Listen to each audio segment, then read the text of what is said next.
Meskipun kasus pandemi COVID-19 di Bali terus menunjukkan tren penurunan, masyarakat Bali diminta tetap menerapkan protokol kesehatan prokes secara ketat dan disiplin.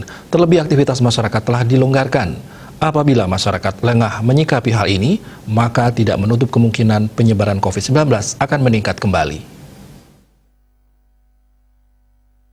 Rektor Universitas Warmadewa Profesor Dr. Dewo Putuwijana berharap jangan sampai kasus COVID-19 meningkat kembali. Karena itu, kapanpun dan dimanapun, protokol kesehatan dengan 5M harus dilakukan. Terkait perayaan Hari Raya Suci Galungan dan Kuningan, Profesor Wijana juga berharap umat Hindu jangan terlalu euforia dan harus tetap menerapkan prokes dengan disiplin. Jangan sampai perayaan Galungan dan Kuningan menjadi penyebab terjadinya penyebaran COVID-19.